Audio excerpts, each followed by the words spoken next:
오늘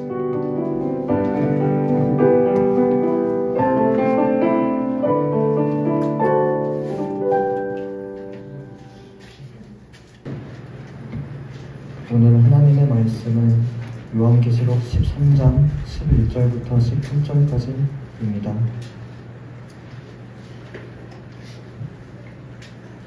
봉독하겠습니다.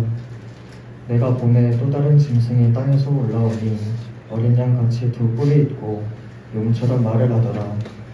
그가 먼저 나온 짐승의 모든 권세를 그 앞에서 행하고 땅과 땅에 사는 자들을 처음 짐승에게 경배하게 하니 곧 죽게 되었던 상처가 나는 자니라.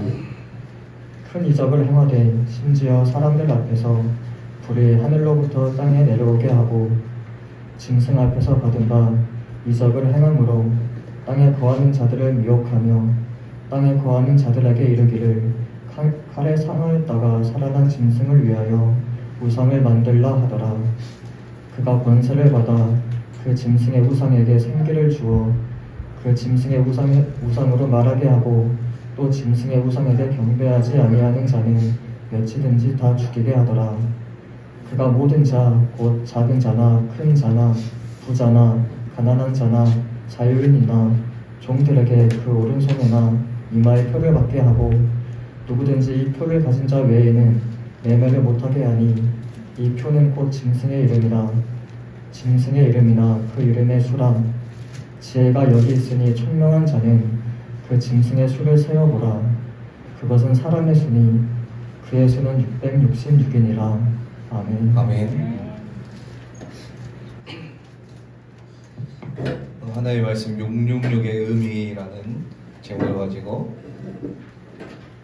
하나의 말씀을 살펴보겠습니다. 지금 우리가 2주, 3주째 만에 보는 건데 다 잊어버렸죠? 그 전에 했던 거 드립니다. 다행히 우리 목사님께서 계속 해주고 계셔서 다시 또 반복 하잖아요. 어떤가요? 네, 반복하면서 조금 청년들 가운데 의문이 생긴 게 있을 것 같아서 제가 거기에 대한 오해를 한번 풀어드리고 한번 넘어가 보도록 하겠습니다. 4장에 저번에 네 생물에 대해서 우리가 살펴봤죠.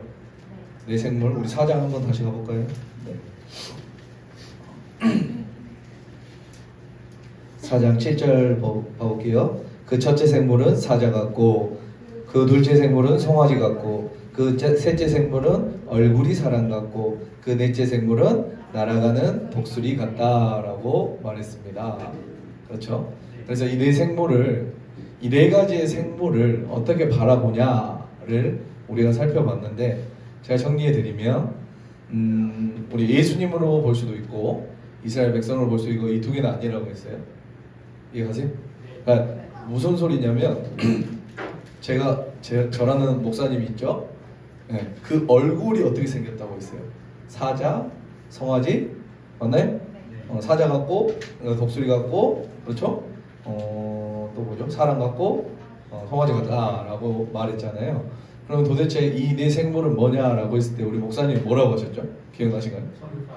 천사 중에 더 높은 천사. 왜? 그룹이라는 것이 있고 또 하는데 중요한 거는 제가 설명해 드리겠죠. 유사한 점이 있고 다른 점이 있어요. 네. 그러니까 뭐냐면 지금 요한계시록 4장을 보면서 또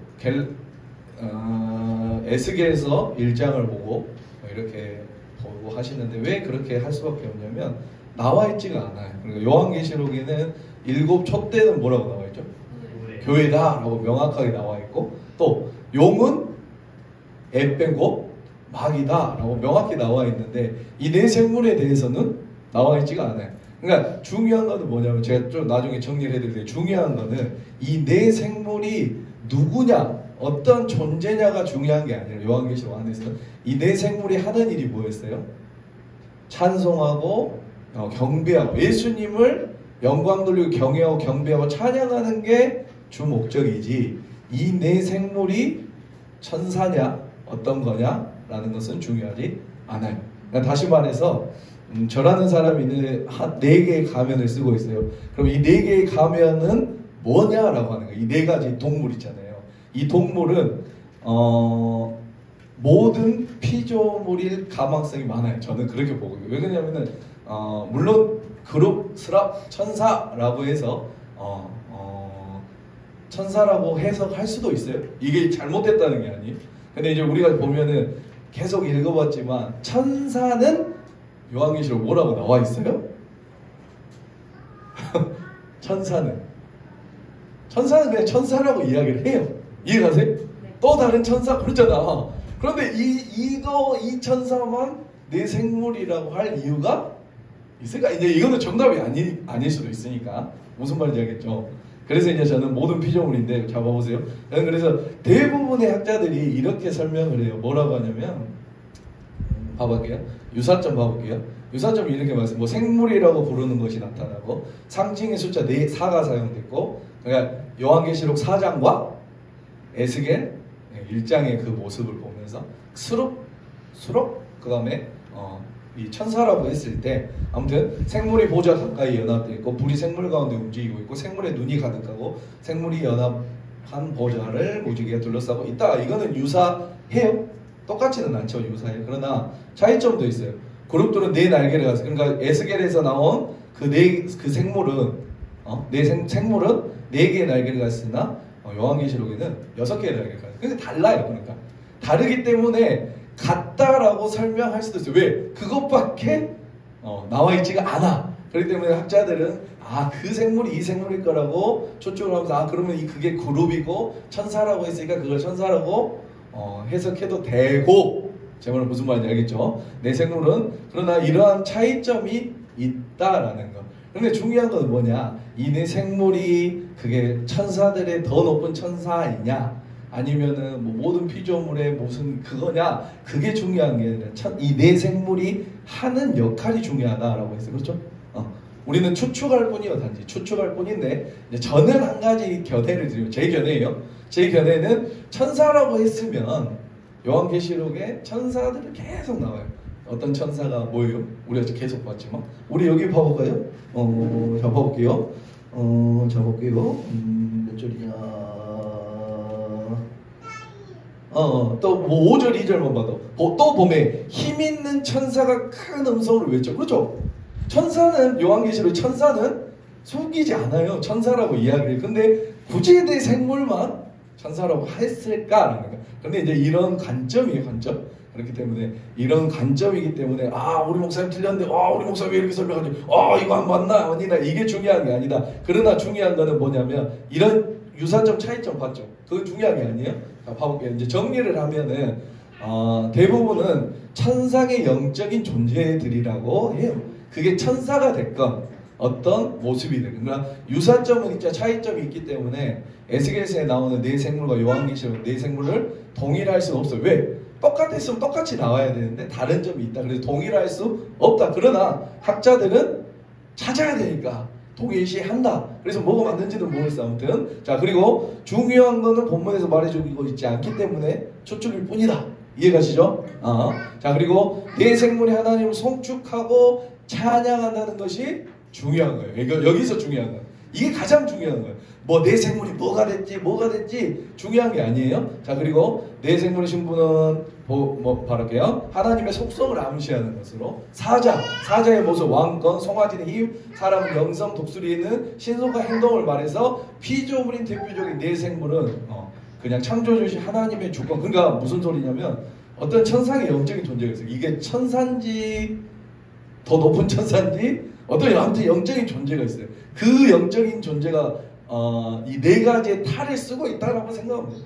이 가면을 쓰고 있다라고 생각. 그러면 그 가면이 뭐냐라고 했을 때 저는 이 피조물의 모든 그러니까 이 세상의 이 피조물의 대표 내 생물의 창조주이신 하나님 주권과 성김을 경배하는 이것이다라고 하는 거. 그래서 제가 말하고 싶은 건 저번에는 이제 더 깊게 들어갔으면 여기까지 설명했을 텐데 그냥 그 모습만 봤을 때는 뭐냐라고 했을 때 모든 피조물이 맞아요. 그러나 이 모습은 어떠한 천상의 영적인 존재가 맞아요. 그래서 그 인을 뗄 때 막 소리를 치고 그러잖아요. 네, 그렇기 때문에. 그러나 이게 뭐 그룹이라고 해서 꼭 천사보다 더 높게도 볼 수 있지만 그렇게 보이지 않을 수도 있고, 아무튼 중요한 거는 세 번째입니다. 세 번째, 내 생물이 하나님을 송축하고 찬양하는 일을 한다라고 하는 것이 중요하다라고 합니다. 아시겠죠? 그래서 내 생물에 대해 왜 우리 목사님이 이렇게 설명했고 왜 우리 목사님이 이렇게 좀 다를까라고 하지만 다른 게 아니에요. 천상의 영적인 존재들 가운데 그 영적인 존재가 뭘 쓰고 있는 거예요? 어떤 탈을 쓰고 있고 그 얼굴 모양을 갖고 있는 거예요. 그 얼굴 모양이 뭐냐라고 했을 때, 얼굴 모양의 뜻이 뭐냐라고 했을 때 네 가지가 나왔죠. 뭐예요? 아까?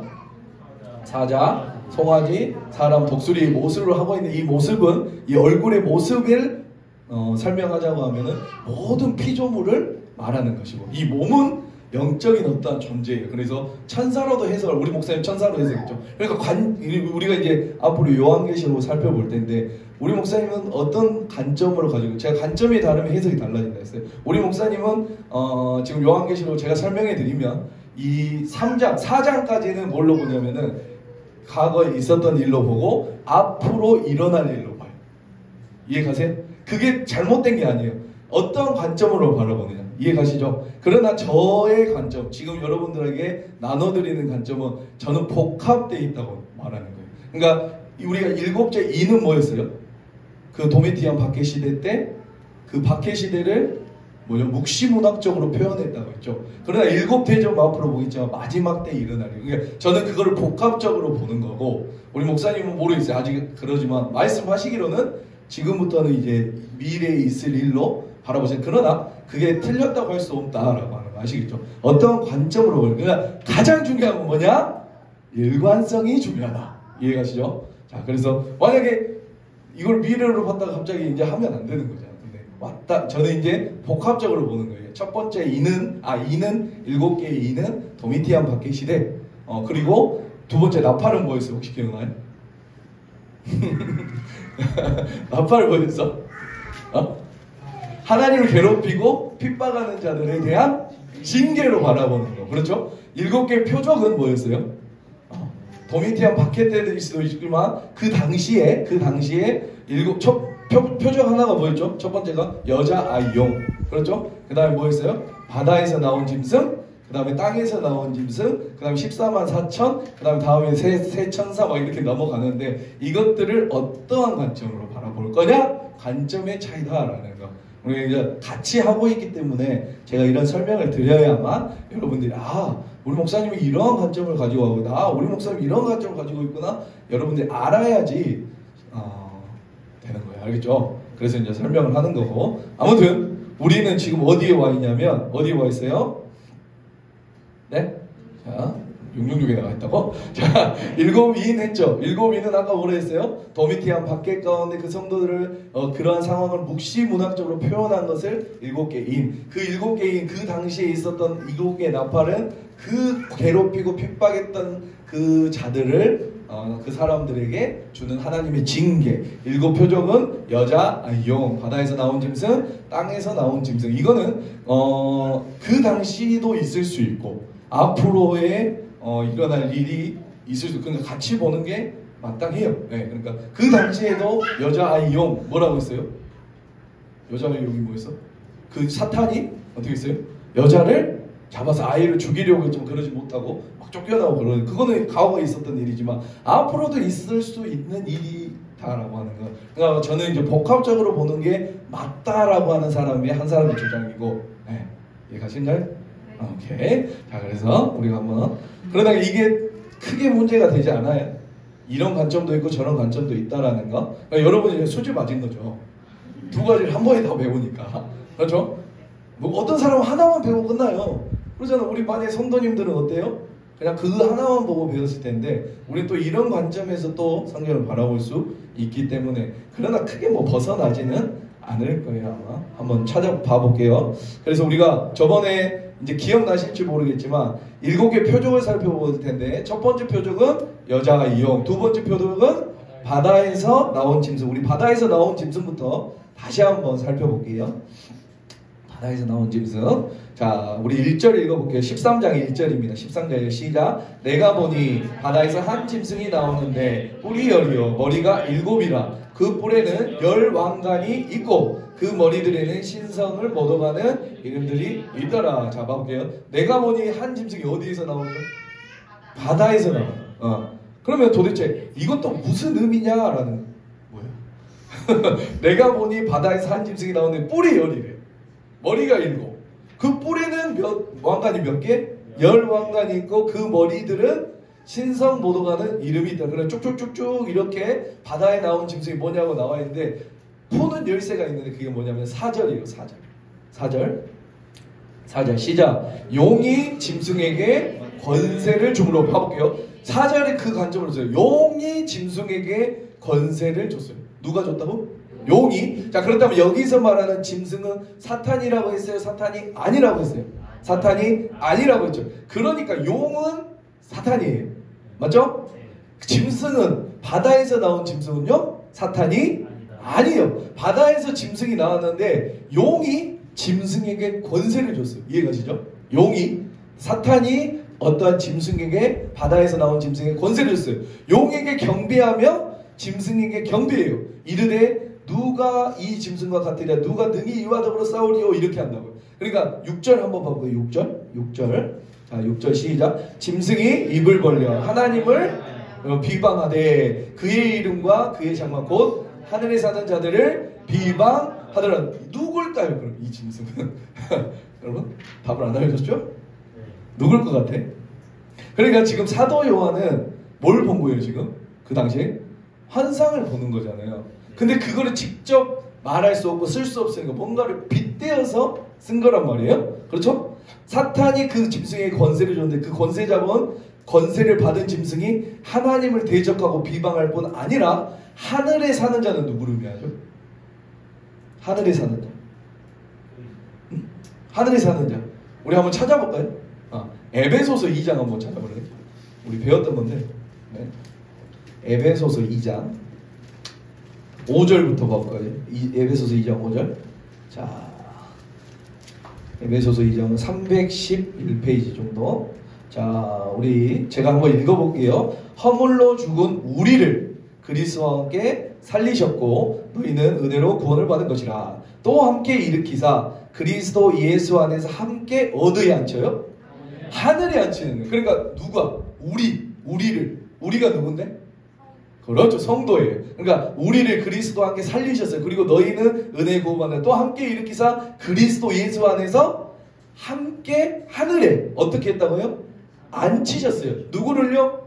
여기서 말하는 우리는 성도들을. 그러니까 하늘에 앉혔다라는 표현은 하늘에 앉혔다라는 표현은 성경에서 항상 누구를 의미하냐면 성도를 의미해요. 다시 요한계시록 13장으로 와서 자 13장 6절 다시 한번 봐볼게요. 짐승이 입을 벌려 하나님을 향하여 비방하되 그의 이름과 뭐예요? 그의 장막 곧 누구? 하늘에 사는 자. 그러면 여기서 누구죠?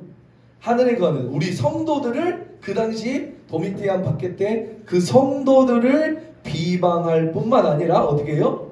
네, 비방하고 비방했어요. 성도들을. 이해가시죠? 네, 하늘에 사는 자는. 자, 그래서 누구를 의미할까요? 그러면 이 성도들을 비방하고 용에게 권세를 받아서. 이해가시죠? 이 하늘에 앉은 자들을 비방하고 여기서 말하는 바다에서 나온 짐승을 누구를 의미할까요? 로마? 맞아요.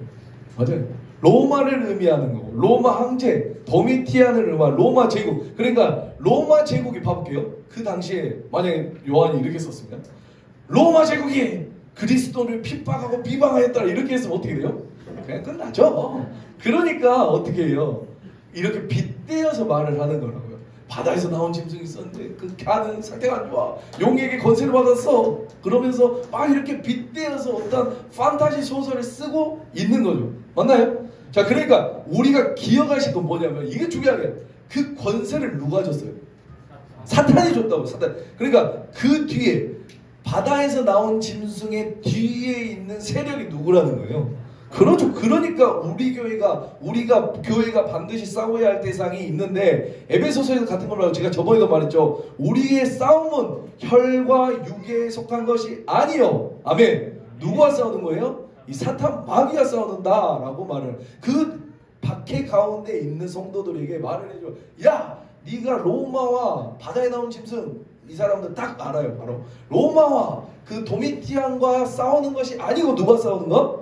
용과 싸우는 거야 라고, 사탄과 싸우는 걸 명확하게 말해주고 있고, 오늘날 우리에게도 명확하게 말해주고 있는 거예요. 믿습니까? 아멘. 다시 정리하면 13장에 나오는 바다에서 나온 짐승은 뭐라고요?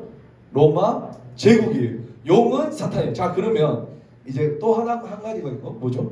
11절에 나오는 또 다른 짐승은 어디요? 자, 읽어볼게요. 11절, 13장 11절. 내가 봄에 또 다른 짐승이 어디서 올라와요? 땅에서. 그러면 땅에서 올라온 이 짐승, 세 번째죠? 세 번째 표적. 세 번째 표적인데, 이 세 번째 표적의 땅에서 나온 짐승은 누굴까요? 이 푸는 열쇠는 봐볼게요. 조금 더 읽어볼까요? 11절. 자, 시작. 내가 봄에 또 다른 짐승이 땅에서 올라오니 어린 양 같이 두 뿔이 있고 용처럼 말하네. 어린 양이 아니라 어린 양 같이 행동을 해요. 어린 양 같이 두 뿔이 있고 뭐처럼 말하는 거죠? 용처럼. 용은 뭔데? 그렇죠. 마치 사탄처럼 말하는 거예요. 그럼 어린 양은 누군데요? 예수님이잖아요. 예수님 같은 행동을 하고 사탄 같은 말을 해요. 사탄처럼 말을 하는 것이에요. 이 세상의 모든 권세를 가진 것처럼 말하는 것뿐 아니라 사탄처럼 말해요. 네.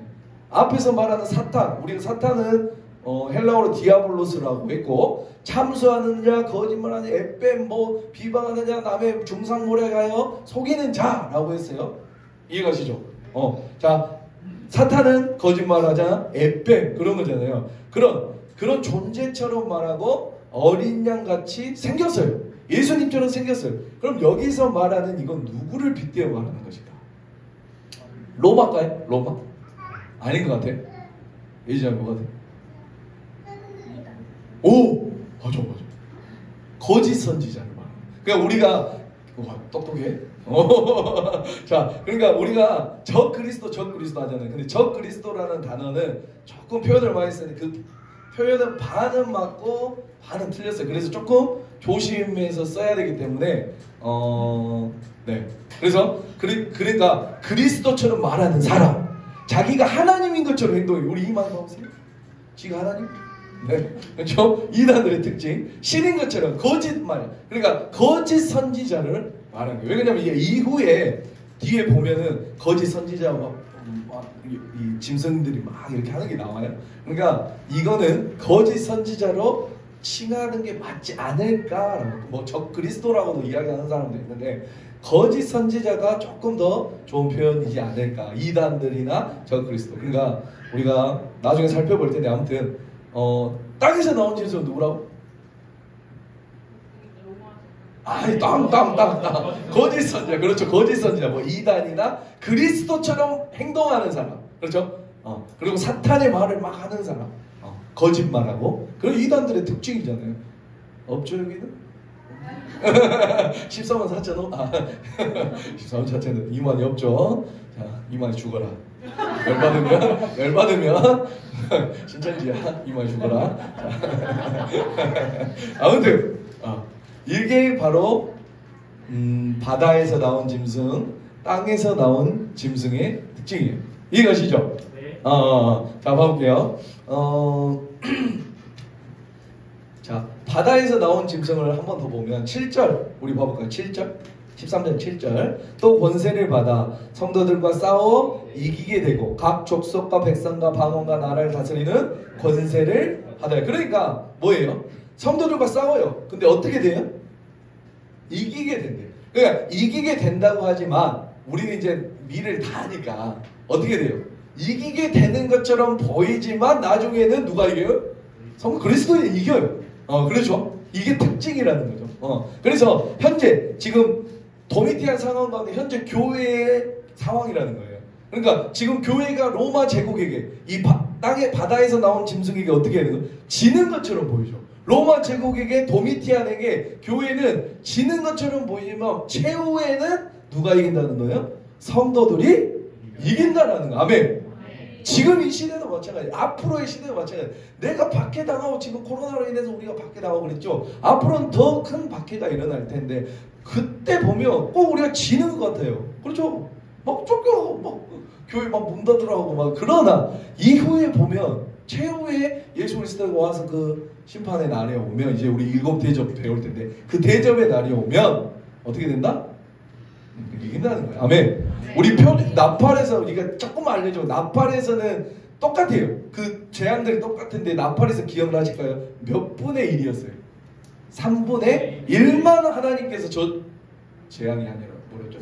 맞아. 징계를 했잖아요. 그러나 일곱 대접은 싸그리 죽여버려요. 이제 나중에 살펴보면 그만큼 우리 성도들은 뭐한다? 승리한다. 그러니까 지금은 조금 지는 것 같아요. 지고 이기게 되고 또 권세를 받아 성도들이 이기게 되지만 너네는 끝이야 라고 하는 거 아시겠죠?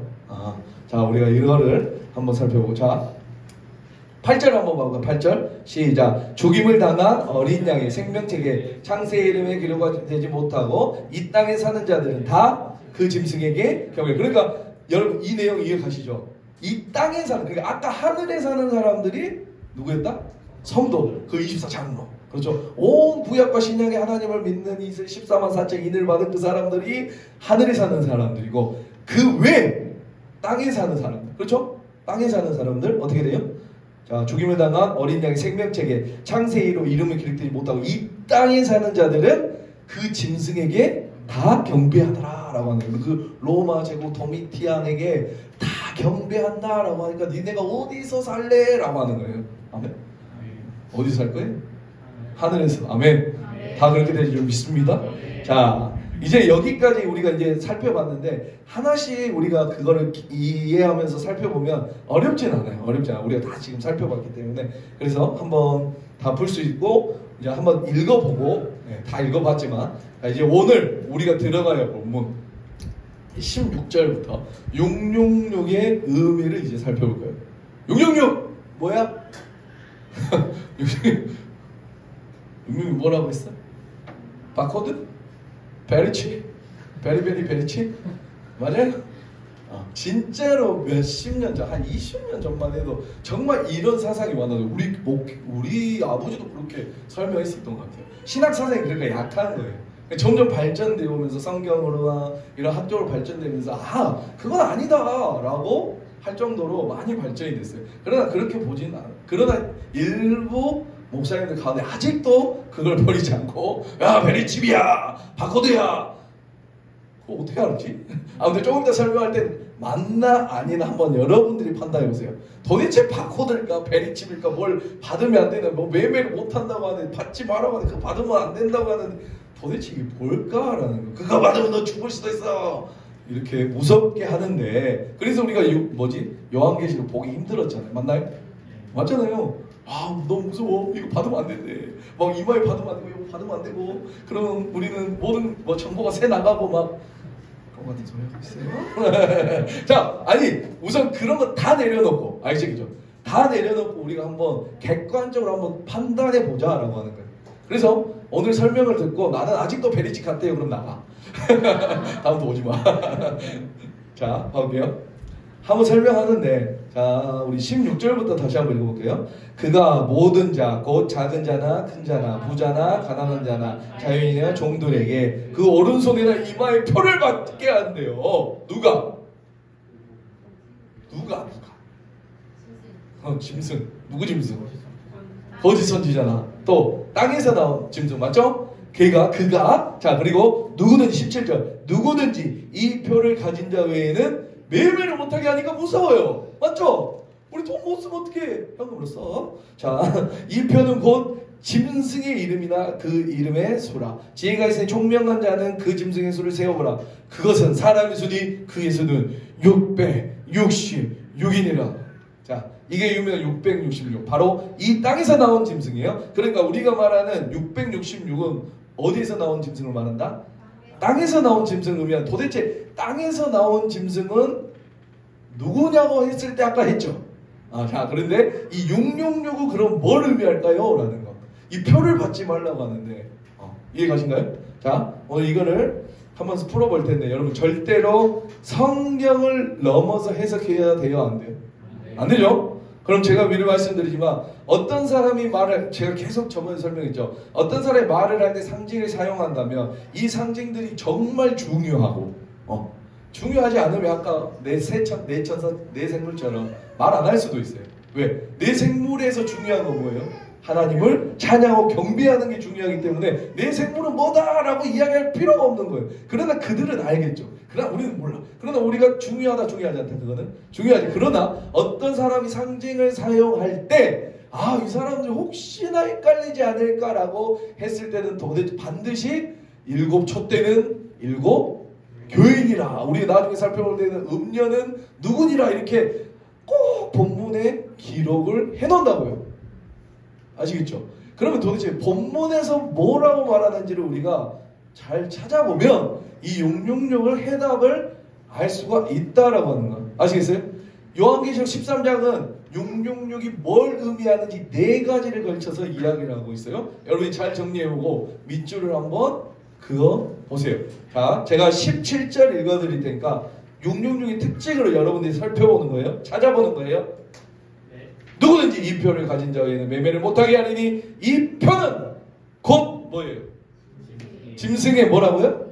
짐승의 첫 번째. 성경에서 말하는 자자자자 첫 번째 성경에서 말하는 666의 의미는 짐승의 이름이에요. 맞죠? 그 뒤가 뭐예요? 그 이름의 수라고 말을 해요.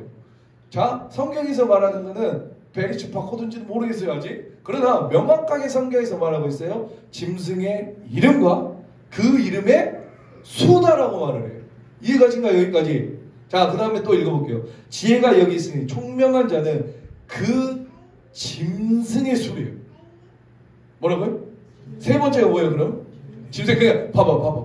짐승의 이름과 이름의 수가 섞였어 이제. 짐승의 수래요. 세 번째 특징은 이해가신가요? 자, 네 번째 한번 찾아볼까요?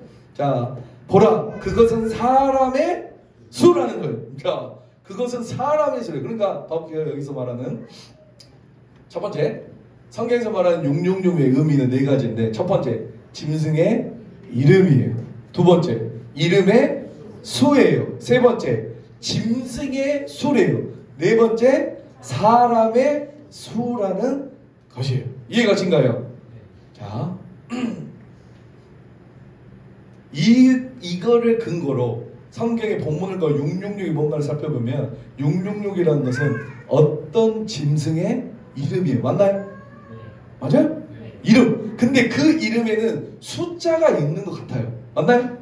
수가 있다고 하니까 그 이름에. 근데 제일 마지막에 통화해서 알 수 있는 것은 뭐냐면 이 짐승은 사자나 호랑이 같은 어떤 짐승을 의미하는 것이 아니라 그 짐승은 뭐 같아요?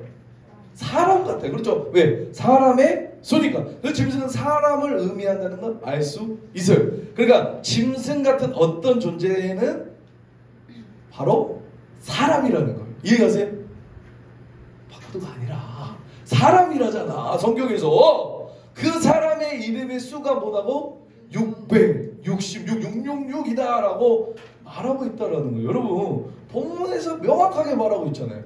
근데 어디 이상한 거 갖고 와서. 그럼 도대체 666은 사람의 이름인데 사람의 이름의 수인데 이 666 어떤 짐승 같은 존재를 의미할까? 도대체 어떤 그 666이 의미하는 것은 뭘까라는 것. 여기가 따라오셨죠? 자, 이제 하나 이제 덮어놓고 여기가 이해됐어요. 자, 이 세상에는 여러 나라의 언어들이 있나요? 맞나요? 그 존재한 언어들 가운데 어떤 특징들이 있냐면 어떤 언어에는 숫자가 있어요. 뭐가 있다고? 숫자. 어떤 언어에는 숫자가 있어요. 근데 어떤 언어에는 숫자가 없어요. 여러분 영어에는 숫자가 있나요? 없나요? 있어요. 있는 것 같아? 영어 있어? 숫자가 없어요. 자, 한번 생각해 볼게요. 자, 여러분 그러면 한글에는 숫자가 있나요, 없나요? 있는 것 같아요, 없는 것 같아요? 이상하다, 있나? 한글에도 숫자가 없어요. 한문에는 있어. 자, 다시 한글에는 없어요. 그래서 우리는 한글로 숫자를 쓸 때 어떻게 써요?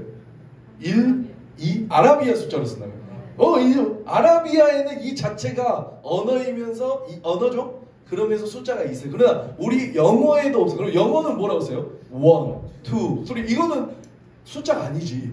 이해가시죠? 영어도 우리 영어 잘 보면은 이걸로 나오죠? 1, 2, 3, 4 이걸로 숫자를 아라비아 숫자를 쓴단 말이야. 근데 한문 다시 중국어는 어때요? 그래서 그러면 우리나라 다시 중국어 나도 우리나라는 그러면 어떻게 써요? 하나, 둘, 셋, 넷. 그래서 헷갈리지. 1, 2, 3, 4도 했다가 우리 오해찬이 뭐 이상해. 하나, 둘, 3, 4 막 이래. 아무튼 어려워. 하나, 둘, 셋, 넷 이렇게. 자, 이해가시죠? 그러니까 이 세상에는 존재하는 모든 언어들 가운데 두 그룹을 나눈다면 그 언어에 숫자가 있는 언어가 있고 숫자가 없는 언어가 있어. 아까도 말했잖아. 중국에는 숫자가 있다 없다? 한문에 숫자가 있다 없다? 있어요. 1, 2, 2. 맞아요. 이렇게 중국에는 숫자가 정확히 있어요. 맞죠? 자, 이건 숫자다. 그렇기 때문에 숫자가 있는 언어가 있고 숫자가 없는 언어가 있다라는 거. 숫자가 없는 언어는 어떻게 하냐면 그 단어 안에 그 언어의 단어를 통해서 숫자를 표현하게 돼 있다. 이해가신가요? 조금 이제 한글이 대표적이고 히브리어도 한글과 똑같아요. 숫자가 없는 언어가 히브리어예요. 자, 그래서 어떤 게 있냐면 제 대학교 동기 중에 이하나라는 자매가 누구요? 이하나라는 자매가 있어요. 누구요? 이하나. 자, 하나야 부르면 이름이 하나예요? 이해가세요? 자, 하나. 그러면 저에게는 하나라는 이름을 부르면 동시에 뭐가 떠올라요? 그 자매의 이름이 떠오르고 또 하나가 떠올라요. 뭐죠? 숫자 하나가 떠올라요. 그렇죠? 한 가지 더 떠오르는 사람도 있어요. 나? 하나 뭐? 하나님? 많이 은혜로워요? 은혜. 하나네.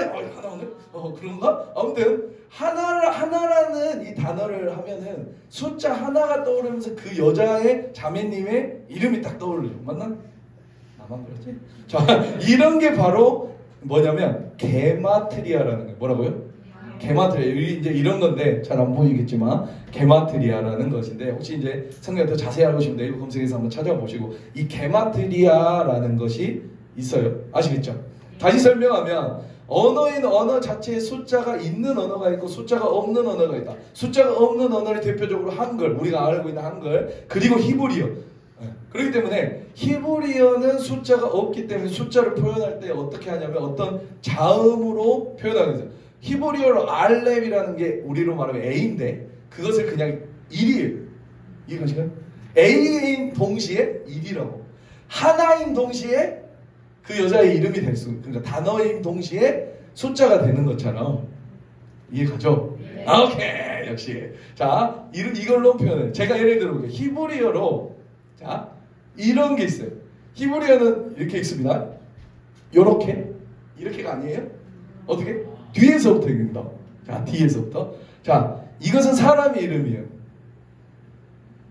사람의 이름인데, 자, 이거는 이제 히브리어 자음만 되어 있는 거예요. 이거는 이제 영어로 한번 풀어보면 DVD예요.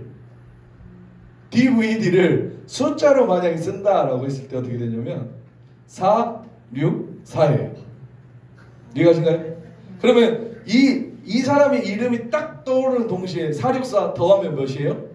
14. 그러니까 이 사람의 이름에 동시에 하나가 했을 때 하나가 생각나는 것처럼 이 사람의 이름 누군지는 모르는 DVD라는 사람이 딱 나왔을 때는 14가 같이 생각나요. 이해가신가요? 네. 맞아요. 자, 봐볼게요.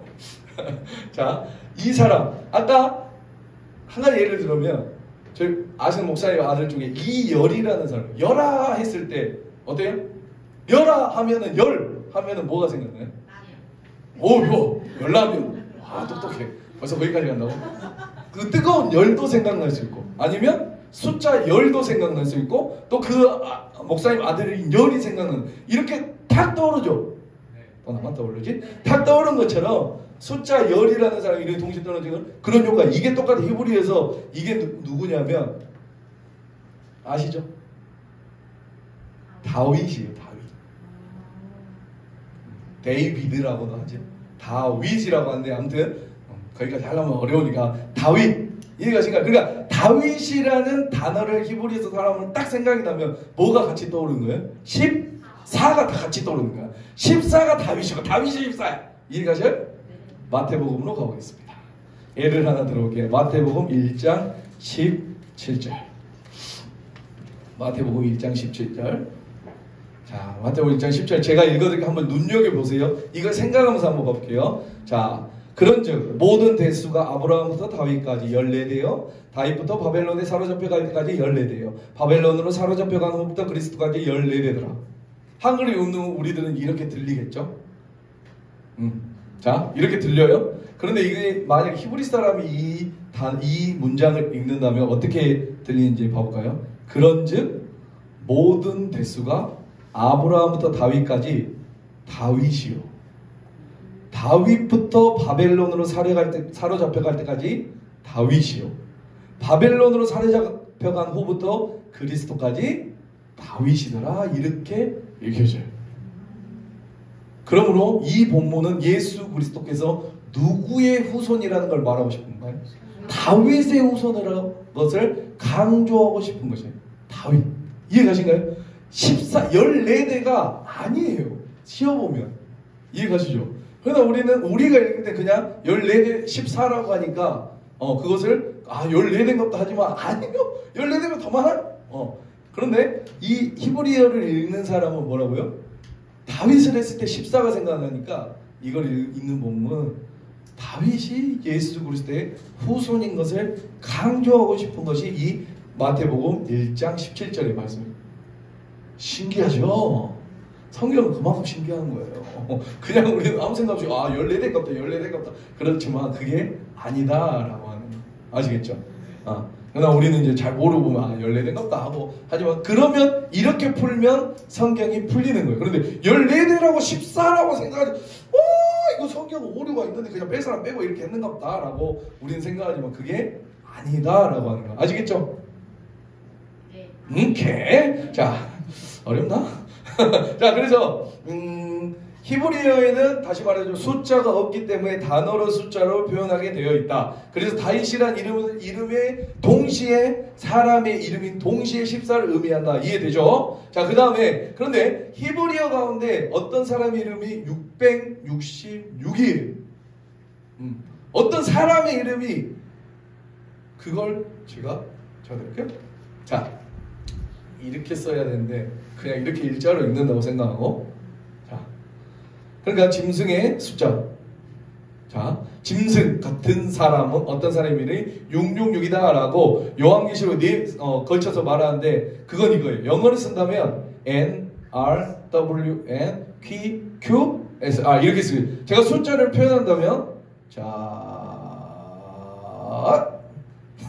이렇게 할 수 있어요. 500, 50, 200, 6, 5, 10 그쵸? 맞죠? 이거와 이거는 같은 거고 이거는 200, 6 Q는 100, S는 60, C는 200 맞죠? 여기랑 이거는 200 똑같은 거니까 맞나요? 네. 그래서 더하면 306 이걸 더하면 306 밑에를 더하면 360 고로 이게 666인데 이걸 읽으면 어떻게 되냐면 네로 케사르라는 거예요.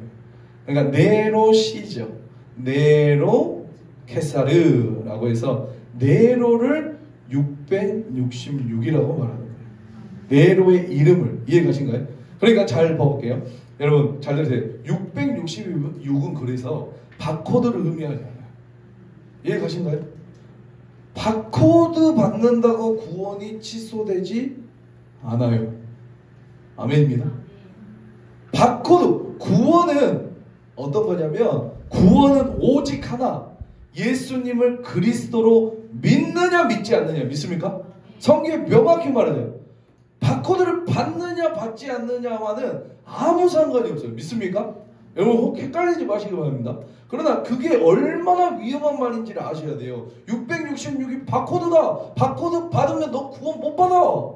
이게 얼마나 위험한 언어고 얼마나 위험한 발언인지를 우리가 알아야 돼. 예수 그리스도의 구원은 바코드다 베리치카와 관계가 없어요. 아멘. 그렇게 말할 때 굉장히 두려워하셔야 되고, 여러분 생각해보세요. 바코드를 받으면 구원이 취소된다면 바코드를 안 받으면 구원을 받을 수 있나요? 바코드를 받으면 구원이 취소된대. 그럼 나 바코드 안 받을래 하면 나 구원 받을 수 있냐라는 거예요. 성경 어디에 그런 말이 있습니까? 바코드 받아야 구원 받는다. 바코드 안 받아야 구원 받는다. 바코드 받으면 네 구원이 취소된다. 베리치고 받으면 너는 안 된다. 어디 세상에 그런 말이 성경에 한 군데도 나와 있지 않아요. 구원은 창세부터 예수 그리스도께서 오시기 전까지 모든 세대, 모든 사람, 지금도 마찬가지고 앞으로도 있을 사람은 오직 한 가지 기준은 뭐냐면 예수님을 그리스도로 믿느냐 믿지 않느냐. 믿습니까? 그러면 여러분 우리가 바코드네 뭐네 어쩌네 그것부터 생각하기 전에 뭐가 중요하냐면 내가 예수님을 진심으로 믿느냐 믿지 않느냐가 우리의 구원의 기준이 된다는 거 믿습니까? 여러분 그거에 목숨 걸어야 되는 거예요. 아멘. 내가 바코드 받지 않고 내가 베리치 받지 않고 그게 중요한 게 아니다라고 하는 거예요. 자 여러분 그러므로 666은 바코드가 아니라 베리칩이 아니라 뭐라고요? 네로 시저. 알겠죠? 네로라는 사람. 네로는 누군데? 혹시 그래서 제가 계속 반복했는데 사람의 이마에 사람의 몸에 어떠한 이름이 새겨져 있고 어떤 임이 새겨졌다는 것은 뭘 의미한다고 했어요? 내가 누구에게 속했냐? 그렇죠? 그걸 의미한다고요. 그거를 염두에 두고 우리 다시 한번 요한계시로 한번 와볼까요? 13장 18절 13장 18절 다시 한번 요한계시로 와서 13장 18절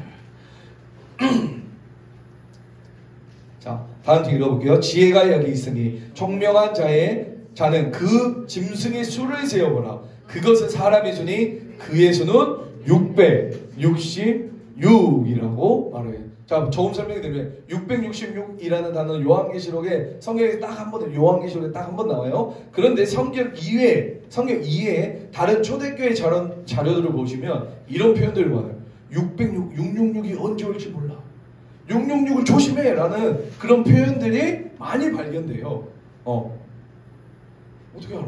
그렇죠. 바꿔두면 그 시대에 어떻게 했을지. 이런 표현들이 언제부터 시작이냐. 우리가 저번에 히브리서 했을 때 생각납니까? 64년 7월 18일 날 로마의 대화재가 일어나서 네로의 박해가 그때부터 시작돼요. 네로 박해.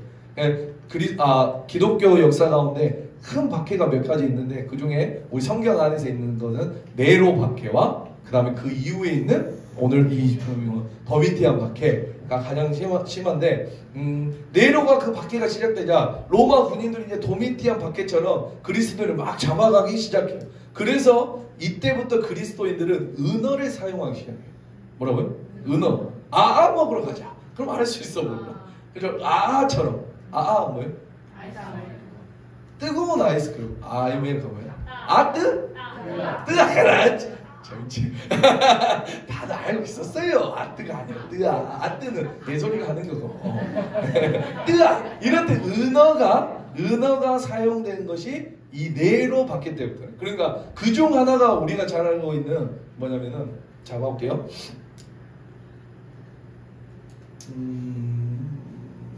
오케이. 어머나.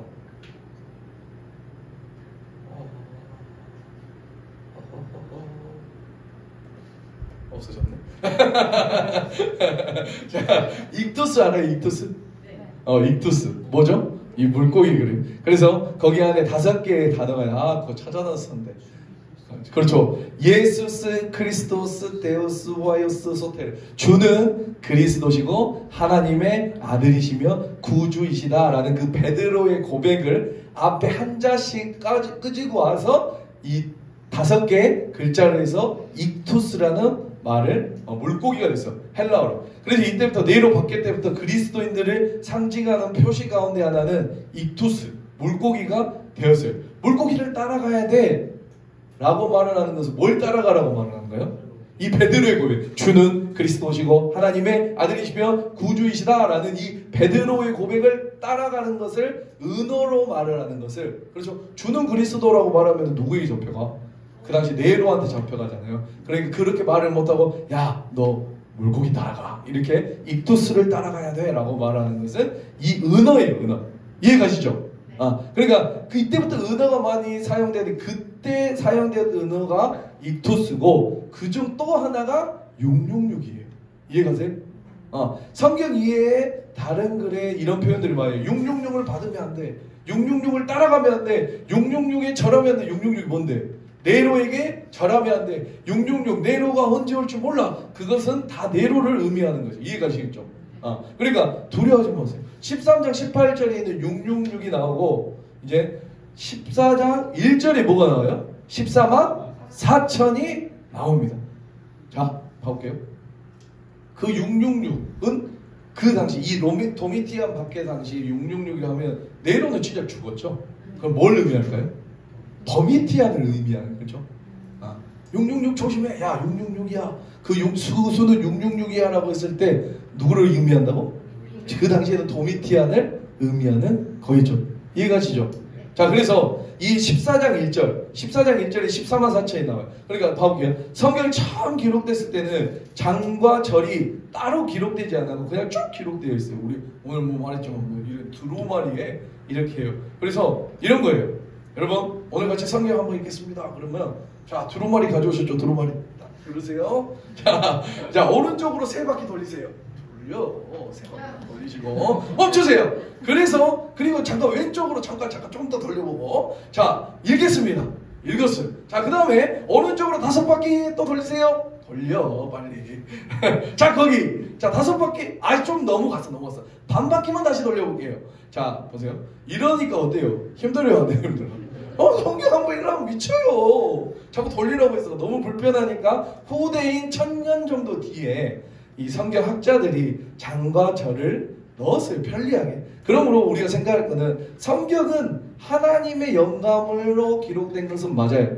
아멘입니다. 그러나 장과 절은 영감된 것이 아니에요.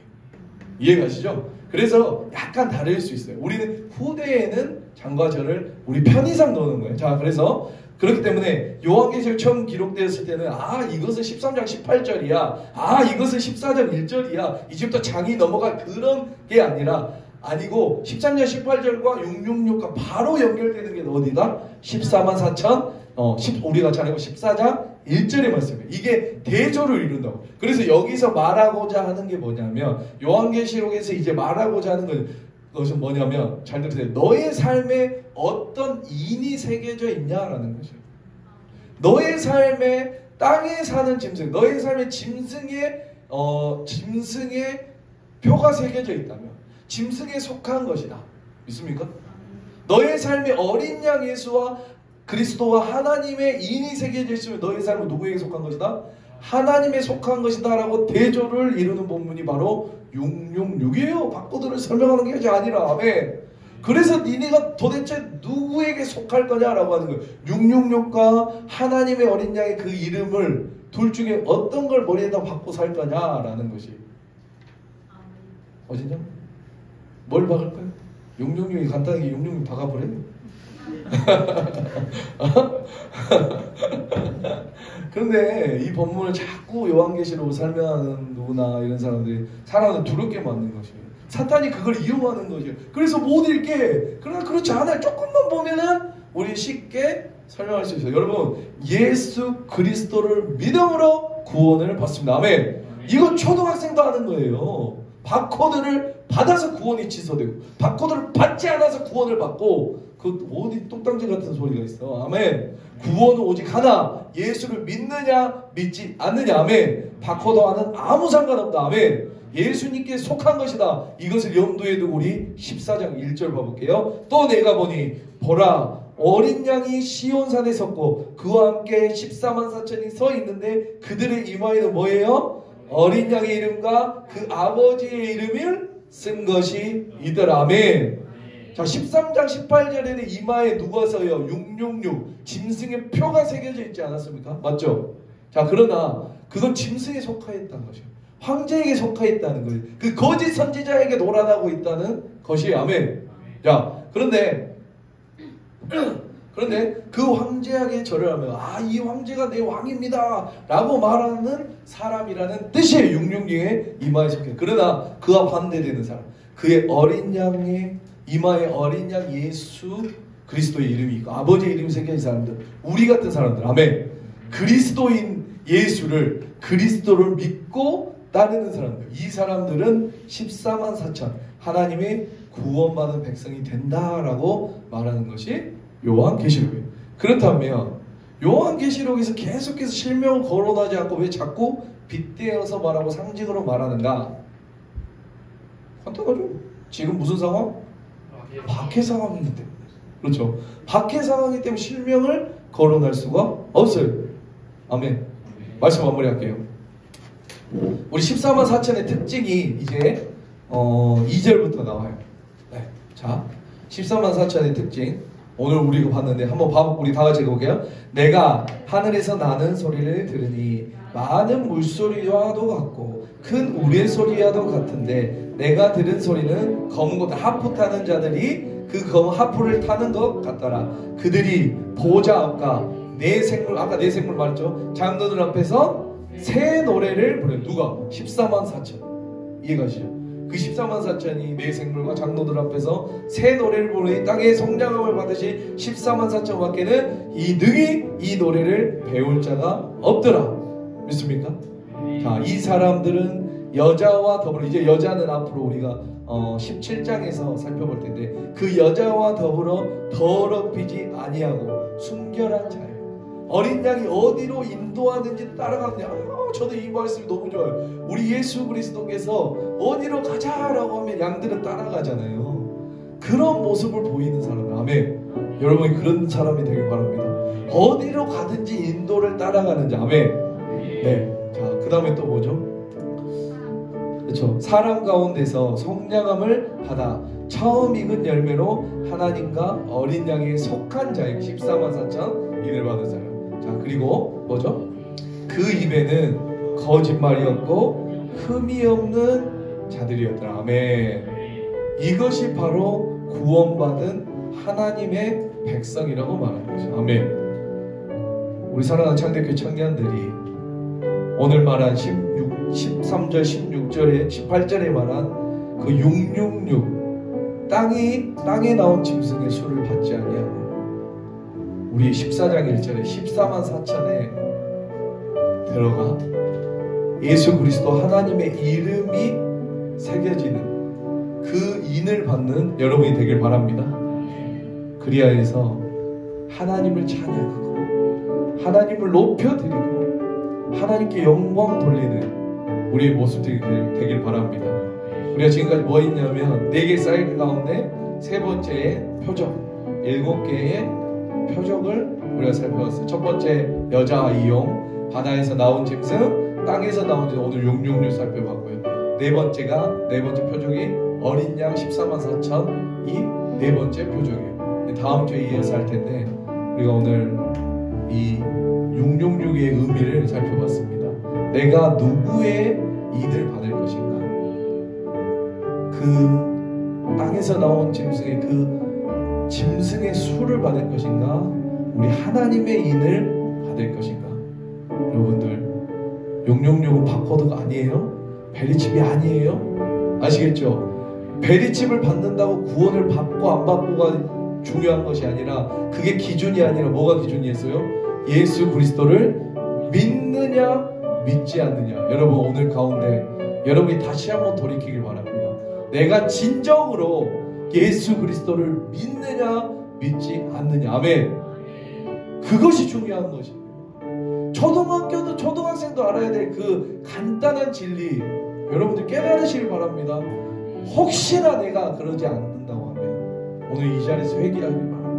하나님께 다시 한번 그 14만 4천 예수 그리스도의 인을 받길 원합니다. 내가 예수 그리스도를 믿길 원합니다. 내가 예수 그리스도만을 내 주인으로 모시길 원합니다. 내가 하나님의 이름에 인을 받길 원합니다. 주 아버지, 그리하여 내가 이 땅 가득에 충만하길 원합니다.